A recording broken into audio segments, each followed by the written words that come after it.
Ya, siap.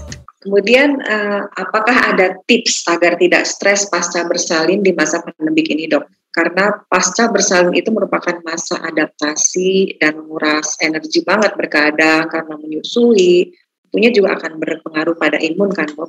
Imun. Apalagi stres nih mempengaruhi sekali ya, Dok ya, menurunkan imun ya. Jangankan yang hamil, yang nggak hamil aja jangan stres ya. Jadi saya jadi teringat pasien yang saya temui masih dalam waktu sepekan ini ya. Ketika beliau saya minta untuk vaksin, tiba-tiba beliau itu menangis ya. Menangis ketika saya tanya kenapa, saya itu sebetulnya trauma mendengar apapun yang berkaitan dengan COVID itu membuat saya trauma. Ternyata beliau ini kehilangan ibu dan adiknya. Baru saja dalam waktu 3 bulan terakhir ini ibu dan adiknya wafat karena COVID. Dan dia sendiri juga COVID tapi sembuh, ya. Meskipun dirawat, ya. Jadi sekeluarga COVID. Nah, itu sudah membuat stres. Ya, jadi saya juga menaruh perhatian yang lebih terhadap kasus ini karena seperti ini tuh bisa berpotensi untuk nantinya setelah melahirkan dia masuk ke dalam postpartum blues atau depresi postpartum. Sekarang bagaimana mengatasi stres ya? Memang dengan pemberitaan ya selama ini itu memunculkan potensi stres. Jadi ketika seseorang itu sudah merasa tidak enak badan ya, demam ya, ada batuk pilek, jangankan yang orang awam, yang tenaga kesehatan aja sudah jadi parno. Ya.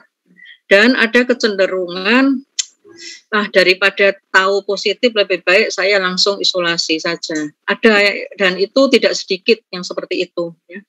Nggak pakai tes, nggak pakai apa, dia langsung isolasi sampai 2 minggu, baru setelah itu beraktivitas lagi. Ya. Karena itu sekarang sudah banyak hal-hal yang diklaim untuk menurunkan imunitas ya.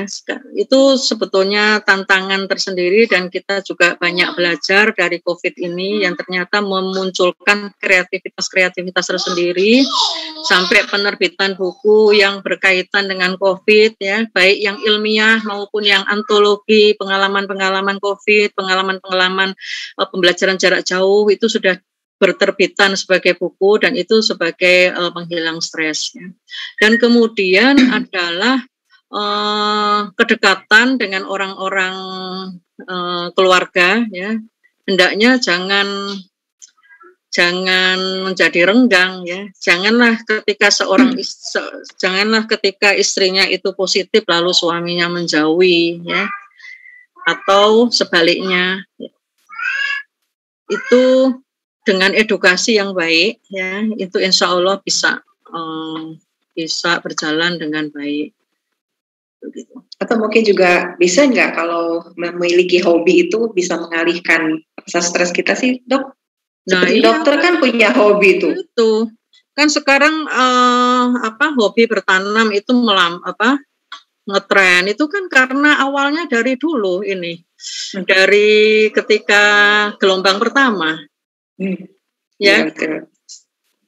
Dan saya juga jadi serba salah kadang, Dok, sebagai wartawan ini harus memberitakan atau membuat stres membaca gitu kan. Kalau diberitakan orang nggak mau baca lagi.